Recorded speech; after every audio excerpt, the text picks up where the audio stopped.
Todos tienen una idea. Todos tienen un sueño que los desvela. Todos tienen un proyecto dando vuelta en la cabeza. Pero muy pocos son los que se atreven a emprender y hacer que las cosas pasen. Pon esa idea en acción. Concreta ese sueño dormido. Saca ese proyecto a la luz. Porque en nuestra universidad encontrarás las respuestas para mejorar la vida de las personas. El mundo necesita espíritus emprendedores.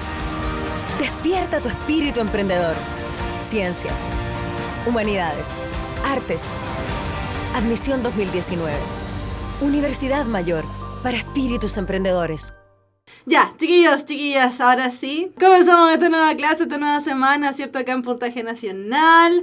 Comenzamos con la clase de lenguaje. Ya les decía, no escucharon, pero yo les estaba diciendo muy bienvenidos sean todos ustedes. Tengan muy buenas tardes a todos los que están en el chat, a todos los que están fantasmitas, ¿cierto? Que no hablan, pero sabemos que están ahí. Y a los que van a ver después el video, ¿cierto? Registrado ya en el canal de YouTube de Puntaje Nacional. Chiquillos, por lo mismo, ¿cierto? Esto les comentaba porque ya todos los videos están arriba, ¿cierto? De YouTube, para que los puedan ir revisando dentro del mismo canal. ¿Por qué? Porque hemos estado utilizando, ¿cierto? Clases anteriores, porque partimos el preuniversitario allá por marzo, vimos los elementos de comprensión de lectura, estuvimos revisando los textos, ¿cierto? Fue lo último que estuvimos haciendo, pero antes de eso estuvimos dando ciertos datos, ciertos tips acerca de cómo enfrentar la parte de comprensión de lectura, que es la coherencia y la cohesión, que es la denotación y etcétera, ¿cierto? Muchas cosas, muchos términos que a veces se nos enredan un poco, para qué sirven, etcétera, etcétera. Así que estén revisando los que comenzaron, ¿cierto? Hace poquito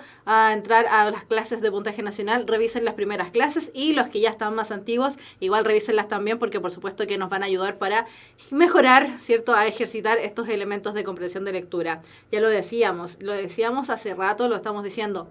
Tenemos que poner harto ojo en la parte de comprensión de lectura. Siempre se dice que la prueba de lenguaje es la más sencilla, porque solamente hay que leer, y el leer aprendemos en primero básico. Sin embargo, muchas veces se nos complica ya las preguntas más complejas, por supuesto que se complican. Así que hay estrategias para ir mejorando aquello. Así que ojo con eso, revisen esas estrategias, así que véanlas, estén atentos ahí a las clases que están ya en el canal de YouTube. Ya, comenzamos ahora sí. Entonces, la clase de lenguaje, ¿cierto? Hay varios ahí en el chat, lo estoy viendo, así que estén atentos y participen harto en la clase porque vamos a requerir participación. Ya, ojo acá. La clase de la semana pasada, ¿cierto? Lo último que estuvimos viendo, decíamos que habíamos avanzado de ítem. Avanzamos al ítem de vocabulario contextual. Entonces, estas próximas clases van a estar referidas precisamente a este ítem que no tiene tantas preguntas, pero está relacionado íntimamente a lo que es la parte de comprensión lectora. Ahora, varios han estado, los he visto, ¿cierto? No he alcanzado a responder, pero varios han estado en las videos que están en YouTube preguntando por el ítem de conectores y el ítem de plan de redacción. Ya se viene, así que ojo con eso, ya se viene. Próximamente terminamos vocabulario contextual. Vamos a revisar el ensayo, ¿cierto? Liberado por el DEMRE en unas próximas clases más, y estaríamos entonces con lo que es el ítem de conectores y de plan de redacción. Ya. Entonces, esta tablita que tenemos aquí es la tabla liberada, ¿cierto? Por el mismo DEMRE, el organismo que organiza todo esto de la PSU. Es la tabla liberada por el DEMRE en relación a qué es lo que estaría entrando y cómo estaría organizada la prueba de lenguaje y comunicación. Dice, ¿cierto? Primero que tenemos el ítem de indicadores de producción de textos, donde tenemos el ítem de conectores y plan de redacción. 10 preguntas en el primero, 15 en el segundo, 25 en total. Mientras que la parte de comprensión de lectura, que también se divide en dos pequeños ítems, está compuesta por vocabulario contextual y comprensión de lectura, 15 y 40 preguntas respectivamente. Ahora, fíjense, ¿cierto? Partimos por justamente la sección que tiene más preguntas, la sección de comprensión de lectura. Y ahora ya estamos referidos a lo que es vocabulario contextual, ¿cierto? Con 15 preguntas. Ahora, ojo, para los que están, ¿cierto? Recién ingresando al mundo de la PSU, que a lo mejor recién están haciendo algunos ensayos o todavía no hacen ninguno, pero ya van próximos hacia allá. Recuerden que en la prueba, ¿cierto? Tenemos conectores como un ítem separado, plan de redacción como un ítem separado, mientras que vocabulario contextual y comprensión de lectura aparecen todos juntos referidos en torno al mismo texto. Aparece un texto motivador, ¿cierto? Motivador entre comillas, porque a veces no nos motiva mucho y nos da como un poco de sueño, pero un núcleo motivador lo vamos a llamar, ¿cierto? Y en relación a ese texto se desprenden preguntas de vocabulario contextual y preguntas de comprensión de lectura. Ahora bien, las preguntas de vocabulario contextual, que es lo que estamos revisando actualmente, tenemos que tener ojo. ¿Por qué? Porque hay dos maneras de preguntar este tipo de preguntas, valga la redundancia. Tenemos vocabulario contextual, ¿cierto? Tenemos dos formatos, formato antiguo y formato nuevo, donde en el formato antiguo solo se nos presenta la palabra, ¿cierto?, por la que tenemos que responder ante ciertos sinónimos, entre comillas, eso es lo que vamos a ver el día de hoy, sinónimos, entre comillas, ¿cierto?, de la palabra misma, mientras que en el formato nuevo tenemos los sinónimos, entre comillas, con un contexto, o como dice el mismo DEMRE, ¿cierto?, las explicaciones temáticas. Hay que tener harto ojo con la palabra vocabulario contextual, porque tenemos que estar muy atentos a que no alteremos el sentido expresado en el texto. Por eso tenemos que ver o fijarnos, ¿cierto? Y lo habíamos dejado la invitación a la clase número 5 o 6, no recuerdo bien qué número es, donde presentábamos, ¿cierto?, que teníamos ciertas expresiones denotativas y ciertas expresiones connotativas. Frente a eso, la denotación y la connotación también lo estábamos relacionando a cierto tipo de texto. Por lo tanto, teníamos que estar bien atentos ahí a cómo se está utilizando la palabra dentro del contexto mismo, dentro del contexto adecuado. Así que ojo con esto, hay que tener 100% la conciencia de que el vocabulario es contextual. No nos están preguntando por el sinónimo más adecuado, nos están preguntando por la palabra más adecuada para reemplazar dentro del contexto determinado. Entonces, la clase del día de hoy vamos a hablar de un aspecto de la lingüística llamada semántica. La semántica es una palabra que proviene del griego que literalmente, si lo traducimos casi literal, significa lo que tiene significado. Es decir, la semántica es el estudio de los signos dentro de un cierto contexto. Los que son humanistas o los que hayan salido, ¿cierto?, de algún plan humanista, probablemente les tocó revisar esto del signo lingüístico en el diferenciado de tercero medio. Entonces, el diferenciado de lenguaje de tercero medio para los que son humanistas. Entonces, la semántica es el estudio de los significados de los signos lingüísticos. Esto quiere decir las palabras, las oraciones, las expresiones e incluso nuestros gestos y nuestra corporalidad. Pero como estamos en la PSU de lenguaje y solamente vamos a analizar textos, vamos a referirnos entonces a los signos lingüísticos, expresiones y oraciones determinadas. Entonces, cuando nosotros nos preguntan ¿cuál es el significado de tal palabra, ¿cierto?, cuando nos presentan el ítem de vocabulario contextual, o también cuando nos hacen preguntas en relación a comprensión de lectura de la siguiente frase, ¿cuál sería a lo mejor la más adecuada por reemplazar? ¿O qué significa la siguiente frase? ¿Qué significa la siguiente expresión? Están preguntándonos por análisis semántico, es decir, el análisis del significado de las palabras. Entonces, la semántica, como decíamos, estudia el signo lingüístico. El signo lingüístico son las unidades mínimas, ¿cierto?, de comunicación que tenemos los seres humanos. Y estos signos lingüísticos son asociaciones de una idea con su forma sonora. Es decir, cuando nosotros somos muy pequeños y estamos empezando a adquirir el lenguaje, ¿cierto?, materno, es decir, la lengua con la que nos vamos a desenvolver en sociedad porque es la lengua que se utiliza en el contexto en el que estamos, el signo lingüístico es el que se instala en nuestro cerebro, el que se instala en nuestra cabeza, ¿cierto?, y es el que nos hace funcionar y establecer la comunicación necesaria con un otro. El signo lingüístico tiene dos referentes, el concepto o significado y también la imagen acústica o el significante. Es decir, el signo lingüístico se compone por aquellos conjuntos de elementos archivados en la mente del hablante y también por la huella que deja en la mente del hablante el signo presentado. Es decir, cuando nosotros mencionamos cualquier palabra, sobre todo sustantivos, cuando mencionamos cualquier palabra, perro, por ejemplo, ustedes ahí en el chat, ¿cierto? Pensamos en la palabra perro, inmediatamente pensamos efectivamente en un perro. Sin embargo, cada uno de los perros que ustedes estén pensando en su cabeza probablemente van a ser distintos. Un perro grande, un perro pequeño, un perro que tiene a lo mejor la cola cortada, el perro que es mi mascota, un dálmata, un lazarillo, un Yorkshire, no sé, un quiltrito, ¿cierto? Son distintos tipos de perro, pero al final todos llegan a la misma idea. Tenemos la concepción de perro integrada, ¿cierto?, en nuestra cabeza. Es lo que hace básicamente la RAE, la Real Academia Española, a través de su diccionario.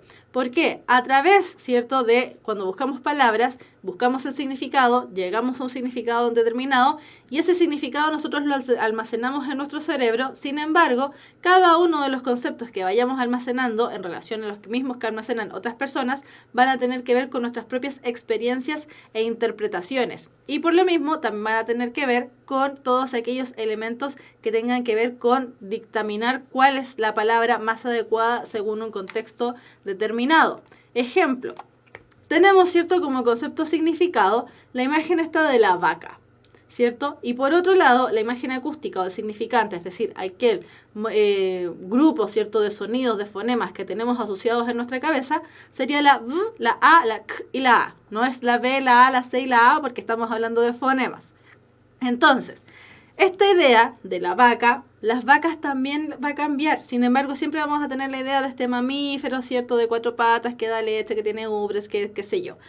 Pero la vaca va a cambiar. La vaca que tengamos cada uno en nuestra cabeza va a ir cambiando. Por lo tanto, esa es la gracia. ¿Por qué? Porque si en otra oración nosotros decimos, ¿cierto?, la vaca saltó la valla, por ejemplo, ya tenemos la concepción de una vaca a lo mejor similar a esa. Una vaca puede ser café, negra, de los colores que tengan las vacas, ¿cierto? Morada no puede ser, pero de los colores que tengan las vacas. Pero vamos a pensar en una vaca. Ahora, si yo digo que alguien es vaca, ¿cierto? No sé, Juan es vaca, vamos a tener que llegar a otro tipo de ideas y a otro tipo de de concepto en relación a eso. Vamos a cambiar inmediatamente el concepto. ¿Por qué? Porque lo estoy utilizando en un significado connotativo, no denotativo. ¿Qué quiere decir esto? Que si yo digo que la vaca saltó la valla, ¿cierto? La vaca saltó la cerca, tengo la idea de una vaca que saltó una cerca. Pero si yo digo Juan es vaca, voy a tener que asimilar el concepto de vaca que yo ya tengo, de este mamífero pesado, grande, ¿cierto? Voy a tener que llevarlo al concepto de mi amigo que se llama Juan y le estoy diciendo que Juan es una vaca. Literalmente Juan no puede ser una vaca, pero sí asocio ciertos conceptos. Y hacia ahí es donde vamos, ¿cierto? Al tema de utilizar los conceptos dentro de el significado o dentro del contexto determinado. Y por eso también entonces era importante ir viendo los elementos de los distintos tipos de textos y qué tipo de lenguaje predominante utiliza cada uno de ellos. Decíamos que el texto literario, por un lado, tenía el mayor uso de significado connotativo, mientras que los textos de características no literarias tenían mayor uso de significado denotativo. Así que hay que tener ojo con eso, cómo estamos utilizando o cómo se está utilizando el lenguaje en ese tipo de textos. Sobre todo con los textos que tengan que ver con género lírico y género dramático. Harto ojo ahí con cada uno de ellos, sobre todo los géneros dramáticos que tengan, o género narrativo también puede ser, pero que sean de origen chileno, porque muchas veces utilizan textos que utilizan modismos chilenos, y aquí es donde nuestros conceptos también van a tener que ir cambiando. Ya, entonces, en relación a esto mismo, ¿cierto? Tenemos un fenómeno llamado campos semánticos. Los campos semánticos son grupos de palabras que están relacionadas por su significado a pesar de las diferencias que posean. Es decir, conformamos lo que se conoce como una red léxica o una cadena cohesiva.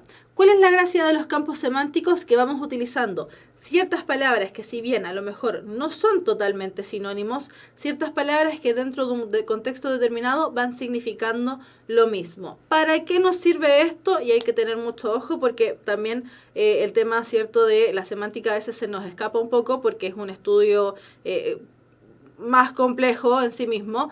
Pero ¿para qué nos sirve conocer? Porque nos va a ayudar en toda la PSU del lenguaje, bueno, no en todas, en conectores no, pero al menos sí nos va a ayudar en plan de redacción, comprensión de lectura y vocabulario contextual. Analizar y comprender lo que es un campo semántico nos sirve para propiciar la evolución de la información en el texto, es decir, las palabras no solamente, perdón, la información en el texto no solamente evoluciona gracias a los conectores, sino que también a palabras que conforman estos campos semánticos. Generan conexiones mentales entre palabras relacionadas entre sí, es decir, vamos mezclando ahí la información a qué se refiere, ¿cierto? Propician generar ideas y conexiones entre ellas, vamos reconociendo la información que está en el texto, sobre todo aquella información que es de índole inferible, es decir, es con información implícita, y además nos ayuda para ejercitar la mente al formar conceptos generales a partir de ideas particulares. Y por eso les decía, sobre todo en esta última parte, ¿cierto? Nos ayuda harto a lo que es el ítem de plan de redacción, donde debemos ir de lo más general a lo más particular. Entonces, esto de los campos semánticos nos sirve prácticamente para reconocer toda la PSU de lenguaje. Entonces, tenemos aquí ciertos campos semánticos y es aquí donde yo quiero la ayuda de ustedes, si es que no tenemos ningún problema con la señal. Tenemos las palabras o los conceptos: camión, automóvil, motocicleta, bicicleta, patín. Si nosotros analizamos todos esos conceptos, vamos a darnos cuenta que el significado común que posee es la de los vehículos. El camión sirve para transportarnos, el automóvil también, la motocicleta también, bicicleta también, el patín también. Ahora, si los analizamos por diferencias, vamos a ver que hay diferencias en material, tamaño, número, ruedas, etc. Eso quiere decir que en una frase, que yo digo, por ejemplo, voy a trasladarme en mi camión, por poner un ejemplo, voy a trasladarme en mi camión. Si yo lo cambio, ¿cierto? Y voy a trasladarme en mi automóvil, inmediatamente cambio la realidad. Son sinónimos, o sea, son ciertos o relativos sinónimos, forman parte de la misma cadena semántica. Sin embargo, el significado de la oración cambia inmediatamente y la imagen que a mí se me queda en el cerebro también. Tenemos otro grupo de campos semánticos. Dice bisabuelo, abuelos, padres, madres, hijos. Significado común o cómo puedo yo agrupar toda esa familia, ¿cierto?, de palabras a través de precisamente el significado familia. Ahora, ¿qué variedades voy a encontrar entre cada uno de los miembros de esta familia? Género, edades, jerarquía, etc. Ahora, tenemos los conceptos: manzana, melón, piña, sandía, melocotón, naranja. ¿Qué significado común encontramos entre ellos? Fruta, frutas, frutas. Significado común, frutas. Efectivamente, ¿cierto? Tenemos el término frutas. Ahora, ¿qué variedades y diferencias podemos encontrar entre ellos? Frutas, distinto, color, sabor, agua, sabores. Hello, this class is in English. No. Color, sabor, a los dulces también, paletas masticables. Eso no entendí. Sabor, color, tamaño, color, sabor y aromas. Color, tamaño, sabor. Y un montón, ¿cierto?, de distintas diferencias. Aporte nutricional, dice CAMS. Sí, efectivamente, el aporte nutricional también. Entonces, ¿para qué nos sirve reconocer los campos semánticos? Porque a través de cada una de estas palabras, manzana, melón, piña, sandía, melocotón, naranja, bisabuelos, abuelos, padres, madres, hijos, camión, automóvil, motocicleta, bicicleta, patín, podemos agrupar todos esos conceptos en solo uno. Y es así entonces donde vamos a ir haciendo que la información vaya progresando a través de reconocer cómo las palabras se van enlazando entre sí para ir haciendo que la información, por supuesto, vaya también progresando. Entonces, ¿qué tenemos que considerar cuando armamos estos campos semánticos? Primero, que posean características en común, ¿cierto? Por ejemplo, en jardín, salón, dormitorio, cocina, comedor. ¿Qué características en común poseen cada uno de ellos? Son habitaciones de una casa donde se pueden compartir con otras personas. Es decir, para establecer un campo semántico, primero, poseer una o varias características en común. 2. Poseer una o varias también características diferenciadoras que vayan diferenciando, por supuesto, a través de ciertos matices. ¿Qué elementos podemos reconocer acá? Jardín, salón, dormitorio, cocina, comedor. ¿Cómo diferenciamos cada uno de aquellos elementos, ¿cierto?, que pertenecen a una casa? Tamaño de las habitaciones, que unas están en el exterior y otras están en el interior. Ahora, eso lo podemos reconocer a través de similitudes y diferencias. Pero en el caso de vocabulario contextual, ¿cierto?, tenemos que fijarnos bien la pertenencia del término. Es decir, que el término que nosotros estamos utilizando pueda ser utilizado dentro del contexto que estamos hablando, ¿cierto? Dentro del contexto determinado. Juan fue muerto por un disparo de revólver. Las palabras, por ejemplo, revólver, ballesta, ametralladora, tanque, cañón, todas pertenecen exactamente a la misma familia semántica que vendrían siendo armas de fuego, ¿cierto? Sin embargo, al utilizar la palabra revólver, estamos identificando uno solo. Distinto sería, y cambia inmediatamente la realidad, si nosotros dijésemos que Juan fue muerto por una ballesta, Juan fue muerto por una ametralladora, Juan fue muerto por un tanque, Juan fue muerto por un cañón. Por lo tanto, tenemos ahí hay que hacer esa salvedad en torno a lo que es el vocabulario contextual, que tenemos que fijarnos bien que las palabras, si bien tienen cierta similitud, podríamos decir que generan esta sensación de sinónimos, no las podemos utilizar todas en el mismo contexto. Por eso, los sinónimos, como decíamos en el español, como sinónimos totales en realidad no existen. ¿Cuál es la razón de que esto no ocurra, cierto? Porque si exactamente existiera la misma palabra para referirnos a cada una de las cosas, es decir, el sinónimo total entendido como tal, ¿cierto? No necesitaríamos la otra palabra, solamente necesitaríamos una. Si tenemos dos palabras referidas al mismo elemento, entonces nos quedamos con una, porque el lenguaje actúa de esa manera, actúa a través de un fenómeno conocido como economía lingüística, donde si vamos a utilizar una frase sumamente larga, la podemos acortar en una palabra y listo, y nos quedamos con esa única palabra. Por eso, por ejemplo, en vez de utilizar la palabra o la forma centro comercial, utilizamos el mall, que si bien no es una palabra del español, para nada, no lo es, ¿cierto? Le llamamos de esa manera porque suena más corto, porque actuamos a través de lo que llamamos, ¿cierto?, economía del lenguaje. Y es así donde ciertas palabras se van desechando, se entienden igual, pero se van desechando dentro del uso. Entonces, como decíamos, los sinónimos son palabras que tienen un significado parcialmente idéntico a otra. En los textos se utiliza para no repetir palabras, es decir, que la información vaya progresando, vaya avanzando. Y es aquí, ¿cierto? Y la clase pasada ustedes mismos lo fueron diciendo, súper bien, ustedes mismos lo fueron diciendo, que revisaran, ¿cierto?, este programa de pasapalabra, porque pasapalabra actúa mucho a través del tema del vocabulario dentro de cierto contexto, ¿cierto?, de las similitudes y las diferencias que tiene cada una de las palabras. Por ejemplo, las palabras ambición y codicia. Ambición y codicia actúan como sinónimos, los podemos reemplazar dentro de cierto contexto. Sin embargo, ambición está referido, según la RAE, la Real Academia Española, que es el diccionario, es el instituto o la organización que vela y cuida por nuestro español, limpia, fija y da esplendor. En torno a la palabra ambición, dice, se están riendo, ya los vi. Dice, ambición, deseo ardiente de conseguir algo, especialmente poder, riquezas, dignidades o fama. Mientras que la palabra codicia está relacionada con un afán excesivo de riquezas.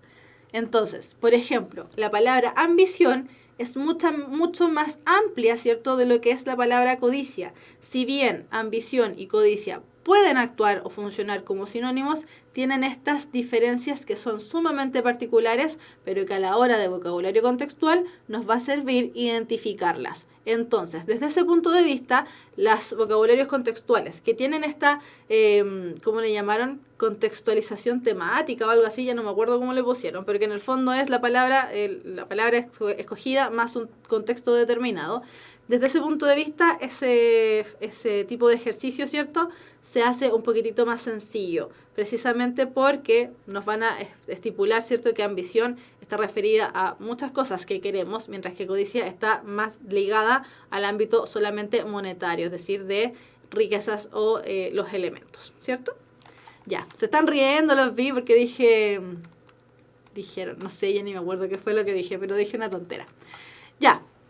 Entonces, este fenómeno de la sinonimia, o el fenómeno del uso de los sinónimos, es establecer relaciones semánticas, ¿cierto?, que se dan entre palabras o expresiones que presentan significados equivalentes, es decir, que podemos utilizarlas dentro del mismo oración, dentro del mismo contexto, sin alterar el significado de la oración o del texto que se me está presentando, que eso es a lo que el DEMRE, ¿cierto?, eso es lo que la PSU arroja o pide. Entonces, tenemos las palabras burro, asno, morir, fallecer, estar, encontrarse y hallarse, bello, hermoso, bonito y lindo. Todas esas palabras, dentro de sus mismas líneas respectivas, ¿cierto?, forman relación de sinonimia. Podemos cambiar una palabra por otra dentro del contexto y no se altera el significado final de lo que estamos diciendo. Por ejemplo, el burro come heno. El asno come heno.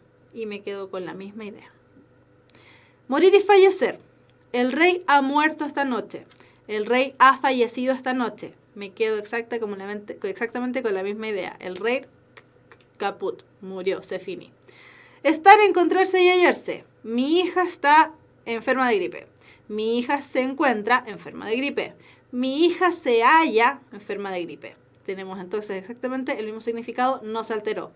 Bello, hermoso, bonito y lindo. Ayer disfrutamos de un bello atardecer. Ayer disfrutamos de un hermoso atardecer. Ayer disfrutamos de un bonito atardecer. Ayer disfrutamos de un lindo amanecer.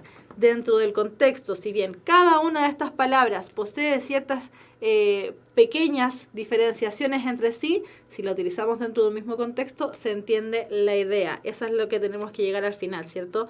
Que comprobar que una vez que escojamos nuestra palabra, la pongamos dentro del contexto, veamos que el contexto no le pasó nada, no se alteró, el texto está igual, no pase nada en el fondo, esa palabra entonces sea la correcta. Ahora, igual, como les decía, hay algunas palabras, pero son muy pocas, son muy mínimas, que funcionan como un sinónimo total. Es el caso de las palabras esposo y marido.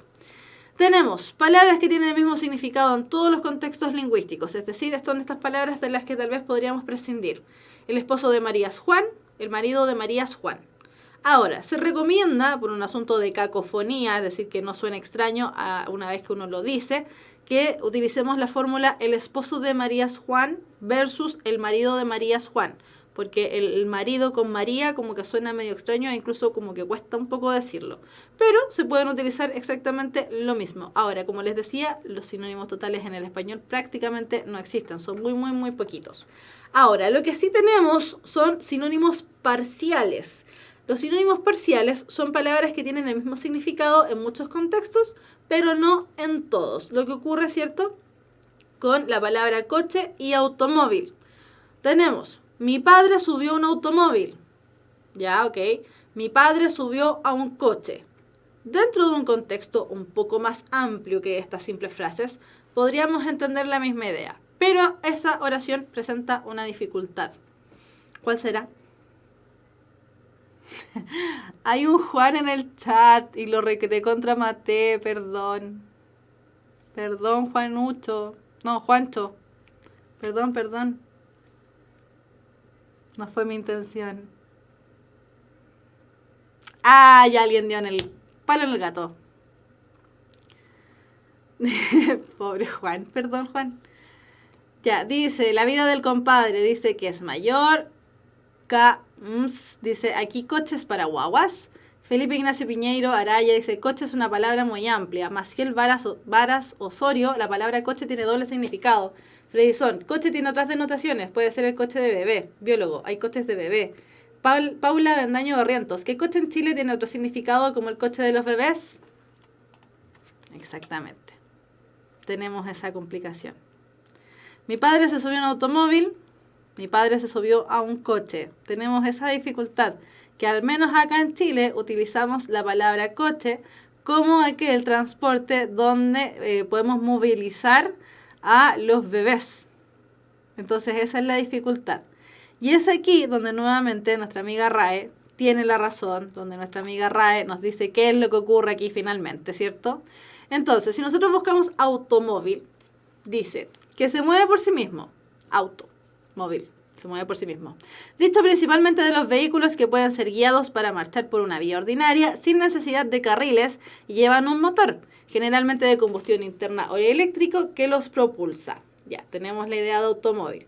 Mientras que coche dice que es un automóvil destinado al transporte de personas y con capacidad no superior a 7 plazas. Tenemos otra acepción que no fue puesta, por eso del 1 se salta al 3, no es que esté contando tan mal. Y después en el 3, ¿cierto? Saltándonos la segunda acepción que no tenía mucho que ver, dice vagón o tren del metro. Pero nos sale la parte de que en Chile lo utilizamos como un coche de bebé, ¿cierto? ¿Por qué? Porque esa acepción, el del coche de bebé, está enmarcada dentro de la palabra carreola. Que la carreola es donde vamos transportando a los bebés cuando estos no saben caminar aún o ya están cansados o qué sé yo. Por lo tanto, acá tenemos que actuar un poco, muchas veces, a través de la lógica, ¿cierto? Como dice Víctor Avión, muchas veces tenemos que actuar en base a la lógica. Y también fijarnos, por eso les decía al inicio de la clase, fijarnos a qué tipo de texto nos estamos refiriendo. Si el texto es original, por ejemplo, de Chile, se está entrevistando a alguien de Chile, o estamos utilizando literatura chilena, quédense con la idea de que el coche es el coche que nosotros conocemos, el coche carreola. Sin embargo, si el texto es más amplio y tenemos esta dificultad entre lo que es el coche, ¿cierto?, fijémonos en una acepción un poquitito más generalista. Ya en este caso el coche, ¿cierto?, que vendría siendo el coche carro, el coche de automóvil, básicamente. Entonces, tenemos, ¿cierto?, ya superamos la dificultad entre mi padre subió un automóvil, mi padre subió un coche. Pero después tenemos la dificultad con la palabra coche otra vez. La locomotora arrastraba 3 coches. Y me vuelve a faltar contexto. Porque si yo digo, la locomotora arrastraba 3 coches, yo pienso en la palabra locomotora, ¿cierto? Y que tiene 3 coches que va arrastrando, 3 carros que va arrastrando. Y ahí utilizamos la palabra carro, que también se utiliza para automóvil. Y la locomotora arrastraba 3 automóviles, también ahí tenemos la complejidad. ¿Por qué? Porque la locomotora arrastraba 3 automóviles, da la impresión de que la locomotora arrolló los automóviles y los va arrastrando por delante. La locomotora arrastraba 3 coches, también puede ser los que arrastra de detrás o que chocó con 3 coches y los va arrastrando. Entonces, necesitamos necesariamente comprender el contexto. Sí o sí, no hay otra opción. Entonces, chiquillos, por eso la clase pasada quedó como idea, y de hecho vi que alguien la puso en el chat. Cuando nos enfrentemos, dato PSU, cuando nos enfrentemos ante la misma prueba o los ensayos que vayan dando, lean el texto, hagan su primera lectura de texto, respondan las preguntas preguntas de comprensión de lectura, hagan todos los ejercicios que tengan que hacer, marcar, subrayar, volver al texto, qué sé yo, y después, al último, una vez que ya leí el texto, ya contesté comprensión de lectura, de solamente ese texto, después me fijo en los demás, irme a vocabulario contextual. ¿Por qué? Porque así entonces voy entendiendo con mayor seguridad cuál es el contexto ante el que se me están presentando las ideas. Chiquillos, es un dato PSU, sirve mucho, porque ya vimos, ¿cierto?, acá donde los contextos, las palabras van cambiando un poco. Los chilenos no utilizamos la palabra coche o la utilizamos muy poco para referirnos a el automóvil. Sin embargo, sí la utilizamos como sinónimo de la palabra carreola. Así que por eso les digo, hay que tener harto ojo con el tipo de texto al que nos estamos enfrentando. Para eso vimos las clases de tipos de textos. Vimos texto literario, no literario, textos de los medios de comunicación masiva. Y además, fijarnos bien en el contexto en el que están enmarcadas las palabras. ¿Por qué? Porque los hablantes solemos tener que elegir un sinónimo dependiendo del contexto, pues existe siempre una palabra más adecuada para cada ocasión. Y por eso entonces nos falla muchas veces el tema del vocabulario contextual, porque siempre estamos buscando sinónimos cuando en realidad lo que tenemos que reemplazar es el contexto. Sobre todo los que dieron la PSU tal vez hace muchísimos años y este vocabulario contextual nuevo aún no existía. Ya, nos vamos al texto, nos vamos al ejercicio de la clase. Vamos a desaparecer aquí para que se vea bien el texto. Y como ya decíamos desde la clase anterior, estamos revisando los textos que salieron, ¿cierto? Los textos que salieron dentro de el ensayo DEMRE, que fue liberado, no recuerdo en qué fecha, pero fue liberado hace algunos meses, ¿cierto? Que aún no lo hemos revisado. Pero ya comenzamos a revisarlo dentro de las clases PSU, así que les comentaba, ¿cierto?, en la clase anterior, a lo mejor los que ya hicieron el ensayo, no hay ningún problema, pero los que todavía no hacen el ensayo, háganlo, ¿cierto? Está disponible en psu.demre.cl. Ya, este texto es el texto número 7. Abarca 7 preguntas, si no me equivoco. Sí, abarca 7 preguntas, si no me equivoco. Y es un texto, afortunadamente, relativamente corto, porque tiene solamente 3 párrafos. El texto dice así. Pequeña gran película. Little Miss Sunshine. Lejos, una de mis favoritas en mi colección de películas. Desde el comienzo hasta el final, esta es una verdadera joya del cine independiente, tanto por su historia, los personajes, las caracterizaciones, el guión, la música, todo. Una verdadera joya. Para empezar, la historia tiene la extrañeza de ser una fórmula ya utilizada. Un viaje por tierra que realizan unos personajes. El camino es el símbolo que conduce hacia una meta con el fin de que los personajes logren un autodescubrimiento. Otro aspecto importante son los personajes, los cuales están finamente caracterizados y magistralmente desarrollados a través de la historia, sin superponerse uno sobre otro. La actriz Abigail Breslin, aunque de corta edad, bien podría dar cátedra de actuación a varios pseudoactores de la industria.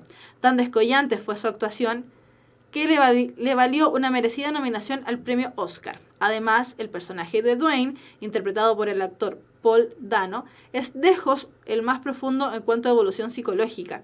Tiene momentos brillantes y gags hilarantes. Especial atención merece un casi imperceptible gesto en la cafetería. Por último, el guión, ganador del Oscar como el mejor guión original del año 2006, mezcla esa extraña combinación entre comedia y drama, provocando tanto risas y carcajadas como también momentos de verdadera tristeza, pero todo en tono sutil y ameno, dejando espacio para meditar y sin sobrecargar las escenas. Definitivamente, esta es una película que hay que ver. No importa si no te agrada el género, no importa si eres un acérrimo fanático de superproducciones o un verdadero idólatra de los efectos especiales. Nadie podrá quedar indiferente frente a esta pequeña. Ya, chiquillos, antes de pasar a las preguntas, pregunta, ¿qué tipo de texto es este? ¿A qué tipo de texto nos estamos enfrentando? Crítica, dicen ahí. Crítica positiva, crítica de cine, no literario, reseña de película, crítica, cine, artículo de opinión. Ya, los revisamos, ¿cierto? Los vimos durante la parte de los textos no literarios, dentro de lo que es el texto expositivo, y esto lo vimos como un texto de crítica, exactamente. Y si lo asociamos a los que es medios de comunicación masiva, nos enfrentamos ante una crítica de espectáculo o una crítica de cine, tal como dicen por ahí.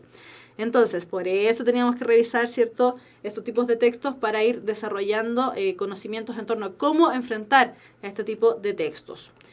Entonces, primera pregunta. ¿Cuál es el sentido de la palabra verdadera en el contexto del primer párrafo del texto anterior? Vamos a devolvernos. Esto no se hace en la PSU, lo estamos haciendo porque estamos ejercitando. Y buscamos. Lejos, una de mis verdaderas... lejos, una de mis favoritas en mi colección de películas. Ahí sí. Desde el comienzo hasta el final, esta es una verdadera joya del cine independiente, tanto por su historia, los personajes, las caracterizaciones, el guión, la música, todo. Una verdadera joya. Entonces, alternativa correcta.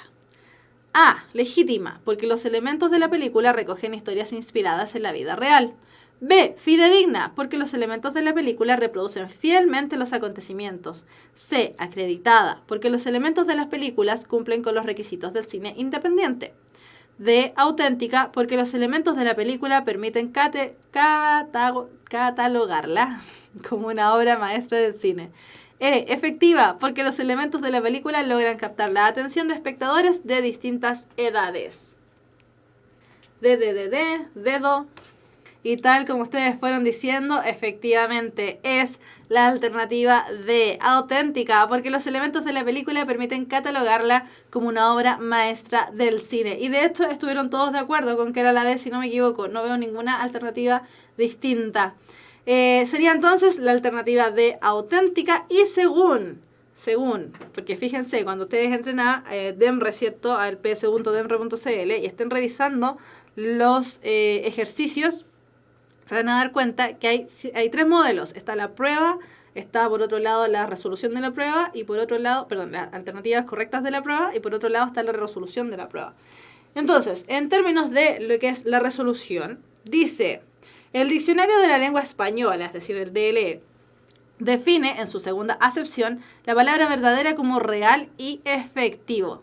En el primer párrafo del texto, el emisor plantea su valoración sobre la película que se comentará calificándola como una verdadera joya del cine independiente y luego señala los los elementos destacados que lo llevan a emitir ese juicio. Su historia, los personajes, las caracterizaciones, el guión, la música, todo. Por tanto, la opción que corresponde correctamente el ítem es D. Efectivamente, y tal como justamente está diciendo el biólogo, fue el argumento el que dio la clave, es decir, la contextualización temática, auténtica, porque los elementos de la película permiten catalogarla como una obra maestra del cine, efectivamente. Entonces tenemos respuesta 1, correctísima. Ahora, ejercicio de vocabulario contextual antiguo. Tenemos la frase superponerse. La palabra superponerse, solaparse, revestirse, desfigurarse, intercalarse, ocultarse. Vamos a devolvernos, insisto, esto no se hace en la PSU, pero es la instancia de ejercicio. Dice, en el párrafo 2, tercera línea, otro aspecto importante son los personajes, los cuales están finamente caracterizados y magistralmente desarrollados a través de la historia, sin superponerse uno sobre otro. Vamos a ver. Hay algunas D, hay algunas A. Ya, dicen A, D, aquí está más peleado. A, D, E, D de Diosito. Se van a la segura con esa, A, D de Diosito. Vamos entonces a ver cuál es la alternativa correcta. Y... sí, esta estaba más compleja. Y la alternativa correcta es solaparse. Solaparse, una palabra que la verdad es que no utilizamos mucho. Es un poco una palabra que está ahí media perdida en el espacio. No se ocupa mucho, no al menos acá en Chile. La palabra solaparse significa esconderse en un otro. Solaparse viene de solapa. La solapa de las chaquetas, donde en el fondo muchas veces se oculta un poco de mugre, ¿cierto? Esa es la solapa. Solaparse entonces es taparse uno con otro. Vamos a devolvernos entonces para revisar, ¿cierto? Que efectivamente es suponerse. O sea, suponerse es solaparse. Dice, segundo párrafo, tercera línea. Otro aspecto importante son los personajes, los cuales están finamente caracterizados y magistralmente desarrollados a través de la historia, sin solaparse uno sobre otro, es decir, sin que uno oculte al otro. Veamos, solaparse, revestirse. Tendría que haber sido el caso, ¿cierto?, de que los personajes se fueran, no se alcanzaran a caracterizar bien cada uno de ellos. Desfigurarse significa perder la figura. Intercalarse es un movimiento parecido a revestirse, ¿cierto?, que estén ahí mezclados cada uno con ellos.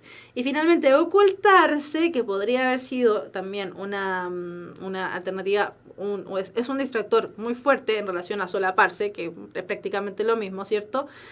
Tenemos entonces como alternativa correcta la A, solaparse. ¿Qué es lo que dice? Ahí sí. ¿Qué es lo que dice el DEMRE en relación a esto?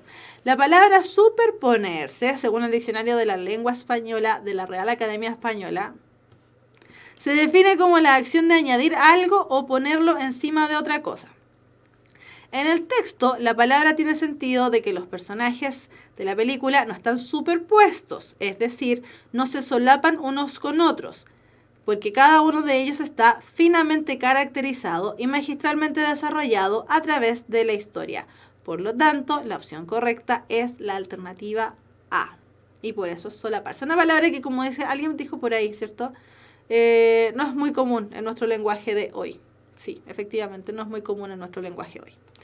Ya, y nos vamos a la última pregunta de la clase, que es además la pregunta de desafío, con colores ahí desafiantes. Pregunta de desafío entonces de la Universidad Mayor para Espíritus Emprendedores, y esta pregunta dice así. El propósito discursivo del segundo párrafo del texto es... Vamos a devolvernos, pero vamos a leer la alternativa primero y de ahí nos devolvemos. A. Describir los aspectos importantes de la trama de Little Miss Sunshine. Mostrar las características del cine independiente. Caracterizar el guión de la película Little Miss Sunshine. Plantear los argumentos que sustentan la opinión del emisor sobre la película. Analizar los personajes importantes de la película Little Miss Sunshine. Y párrafo 2. Dice, para empezar, la historia tiene la extrañeza de ser una fórmula ya utilizada. Un viaje por tierra que realizan los personajes. El camino es el símbolo que conduce hacia una meta con el fin de que los personajes logren un autodescubrimiento. Otro aspecto importante son los personajes, los cuales están finamente caracterizados y magistralmente desarrollados a través de la historia, sin solaparse uno sobre otro. La actriz Abigail Breslin, aunque de corta edad, bien podría dar cátedra de actuación a varios pseudoactores de la industria. Tan descollante fue su actuación que le valió una merecida nominación al premio Oscar. Además, el personaje de Dwayne, interpretado por el actor Paul Dano, es lejos el más profundo en cuanto a evolución psicológica, tiene momentos brillantes y gags hilarantes. Saltar. Por último, el guión mezcla esa extraña combinación entre comedia y drama, provocando tanto risas a carcajadas como también momentos de verdadera tristeza, pero todo en un tono sutil y ameno, dejando espacio para meditar y sin sobrecargar las escenas. Entonces, alternativa correcta. Describir los aspectos, mostrar las características, caracterizar el guión, plantear, analizar, etc. Tenemos muchas D. Vamos a ver si es la D. Y efectivamente era la letra D. Plantear los argumentos que sustentan la opinión del emisor sobre la película. Nos da un montón de razones, ¿cierto? Nos da muchas explicaciones, como dice el biólogo, en relación al texto y por qué, perdón, a la película y por qué esta película es tan buena, que de hecho lo es maravillosa, así que véanla si es que no la han visto, porque es espectacular. Es un viaje maravilloso. Muy, muy buena. Y efectivamente tiene mezcla de risa con elementos como trágicos. Es muy tragicómica, literalmente.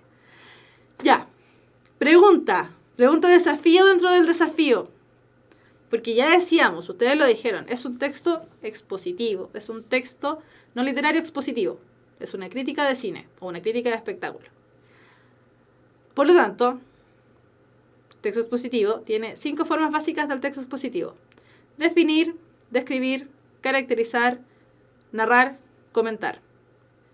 El biólogo dice caracterizar igual personas, describir igual cosas. El biólogo se ha ganado la estrellita total en la frente. Efectivamente, el biólogo está dado en el clavo.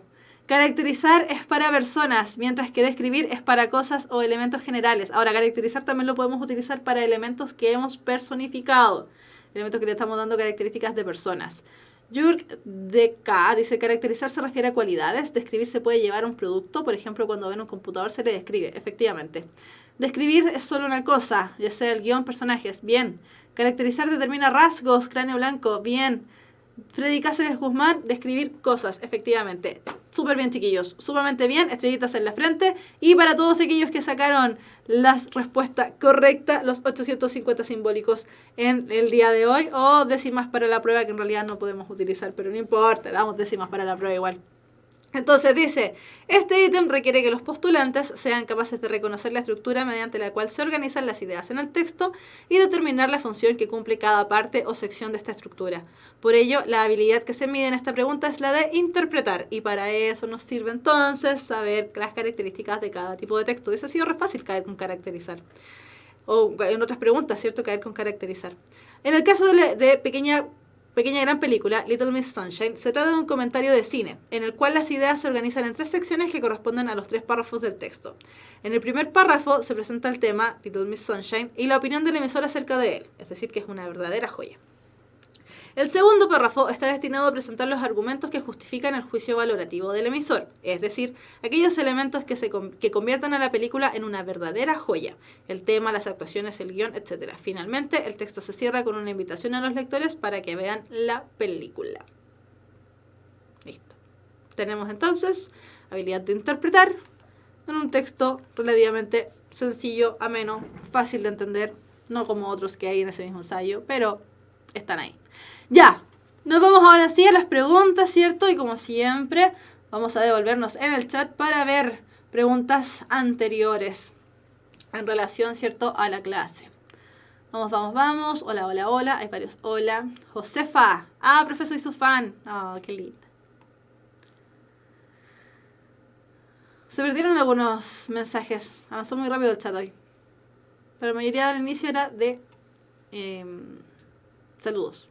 Había una pregunta con respecto, ahora me acordé, porque fue una pregunta que salió la semana pasada, una pregunta con respecto a cómo postular a los beneficios del Estado. ¿Recuerdan, chiquillos, que la clase pasada también dijimos, ¿cierto?, que para las postulaciones, para los beneficios, becas, créditos, gratuidad, hay que llenar un formulario único de acreditación socioeconómica, también conocido como el FUAS. Todavía no están abiertas las inscripciones para el FUAS, eso se hace en unos meses más. Sin embargo, quedó como recomendación de la clase pasada bajar el borrador del FUAS, porque tiene muchos datos, es muy específico en varias cosas. Entonces, bajen el FUAS, el formulario borrador, ¿cierto? Traten de imprimirlo y de irlo llenando desde ya. Así se ahorran un montón de tiempo después, cuando en realidad ya están como con el tema PSU más encima, muy encima, no más encima, muy encima, y ya están con los nervios más a flor de piel, con la ansiedad, con todas las cosas que en el fondo hacen que el estómago nos duela un poquitito. Así que bajen el borrador y llénenlo desde ahora, entonces después solamente traspasan los datos.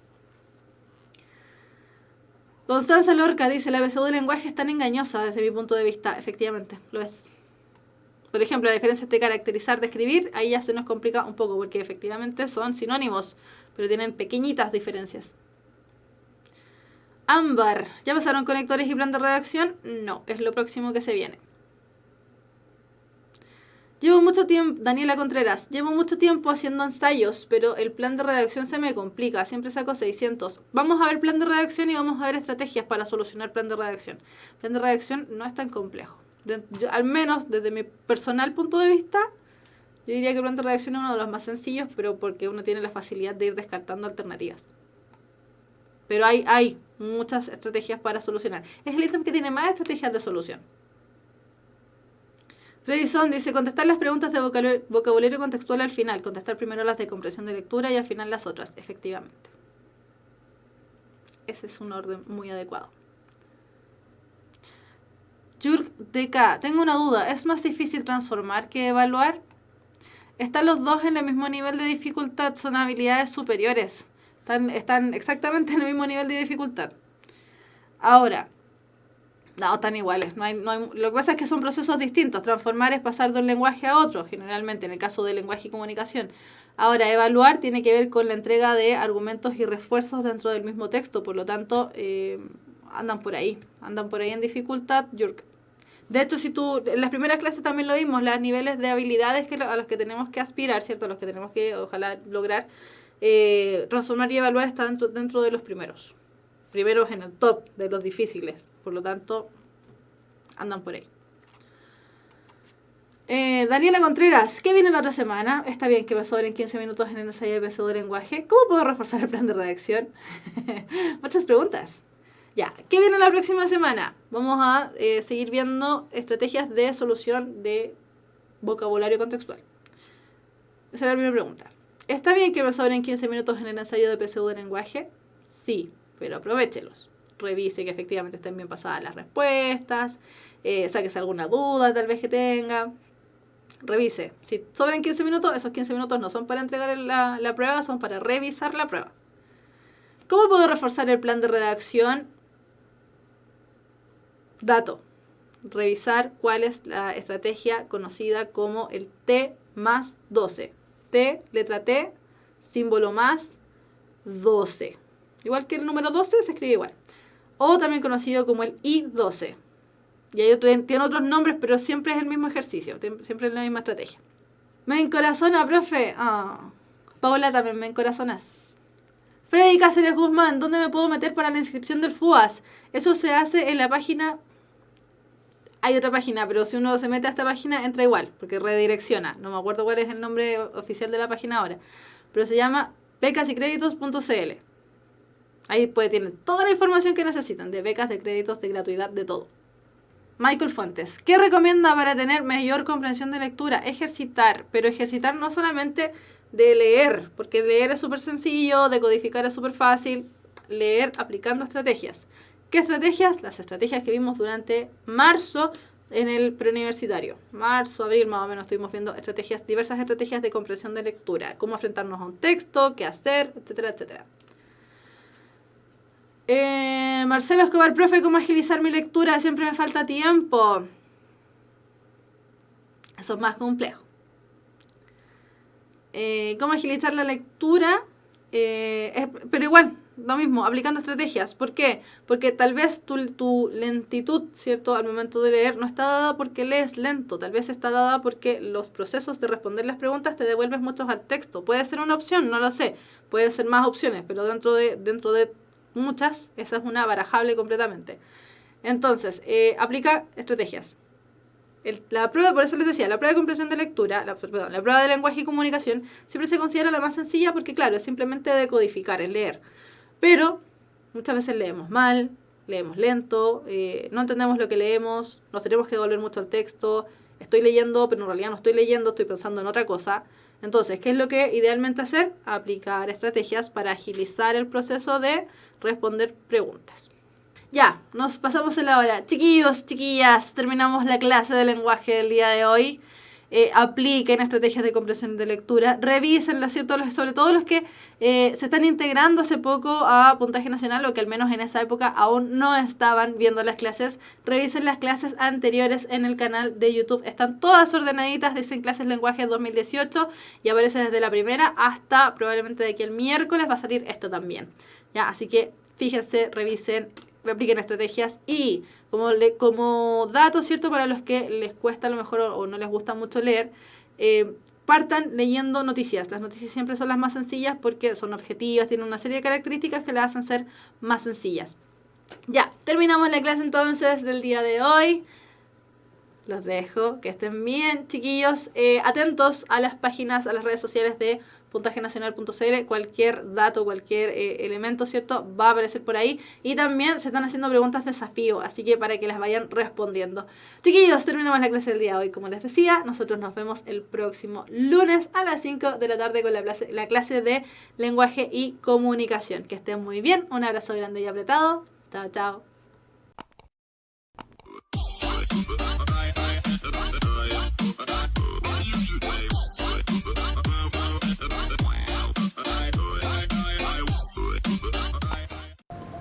Todos tienen una idea, todos tienen un sueño que los desvela, todos tienen un proyecto dando vuelta en la cabeza, pero muy pocos son los que se atreven a emprender y hacer que las cosas pasen.